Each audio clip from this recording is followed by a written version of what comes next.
అందరికీ నమస్కారం అమ్మ. ఈరోజు మనం తెలుసుకుంటున్న అంశం ఏంటంటే 7వ తరగతి తెలుగులో 9వ పాఠ్యాంశమైన హితోక్తులు అనే పాఠ్యాంశానికి సంబంధించిన టోటల్ నోట్స్ను చూద్దాం. ఇంకా ఆలస్యం చేయకుండా వీడియోలోకి వెళ్ళిపోదాం.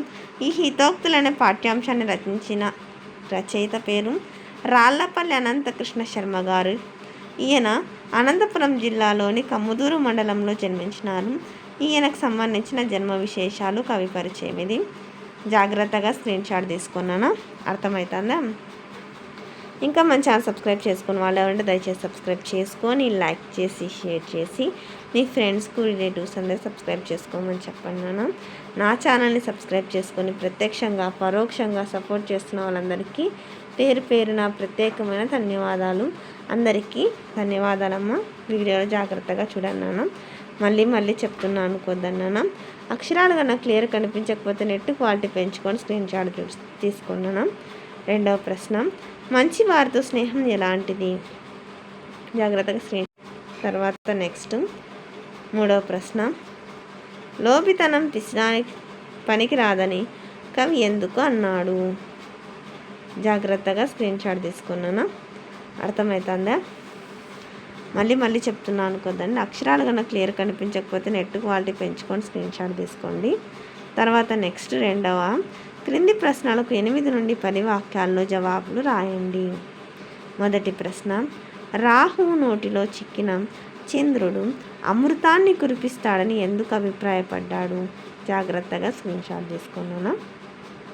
ఇంకా మన ఛానల్ సబ్స్క్రైబ్ చేసుకున్న వాళ్ళు ఎవరంటే దయచేసి సబ్స్క్రైబ్ చేసుకొని లైక్ చేసి షేర్ చేసి మీ ఫ్రెండ్స్కు రిలేటివ్స్ అందరూ సబ్స్క్రైబ్ చేసుకోమని చెప్పండి. తర్వాత నెక్స్ట్ నాన్న రెండవ ప్రశ్న, మనిషికి ఆత్మాభిమానం ఎందుకు ఉండాలి? జాగ్రత్తగా స్క్రీన్ షాట్ తీసుకోండి. తర్వాత నెక్స్ట్ భాషాంశాలు. 1వ ఆ, పాఠం ఆధారంగా అడిగిన పదాలకు ఎదురుగా అర్థాలు ఊహించి రాయండి. మైత్రి అంటే స్నేహం, సిరి అంటే సంపద, కరములు అంటే కిరణములు, మంచివాడు అంటే సజ్జనుడు, తెరువు అంటే దారి, గుహ అంటే గర్భం, అంత్య అంటే చివరి. తర్వాత 2వ, క్రింది పదాలకు పర్యాయ పదాలు పద విజ్ఞానంలో వెతికి రాయండి. నేస్తం అంటే మిత్రుడు, మనిషి అంటే మానవుడు, తర్వాత పుడమి అంటే భూమి, సంపద అంటే ఐశ్వర్యం ధనం, మూర్ఖుడు అంటే అవివేకి అజ్ఞాని, ధనం అంటే డబ్బు సిరి, యథార్థం అంటే సత్యం నిజం. తర్వాత నెక్స్ట్, క్రింది పదాలను విడిదీసి సంధి పేర్లను రాయండి. కొన్న ఏమి, కొన్నను ప్లస్ ఏమి ఉత్వసంధి, వానికెప్పుడు వానికి ప్లస్ ఎప్పుడు ఇత్వసంధి, సజ్జనాలి సజ్జన ప్లస్ ఆలి సవర్ణ దీర్ఘ సంధి, ఆలించి చూడు ఆలించి ప్లస్ చూడు గసడ దవాదేశ సంధి, నోటనెట్లు నోటను ప్లస్ ఎట్లు ఉత్వసంధి.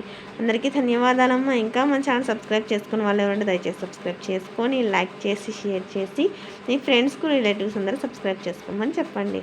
నా ఛానల్ని సబ్స్క్రైబ్ చేసుకొని ప్రత్యక్షంగా పరోక్షంగా సపోర్ట్ చేస్తున్న వాళ్ళందరికీ పేరు పేరున ప్రత్యేకమైన హృదయపూర్వక ధన్యవాదాలు. అందరికీ ధన్యవాదాలు. దయచేసి వీడియోని మాత్రం స్కిప్ చేయకుండా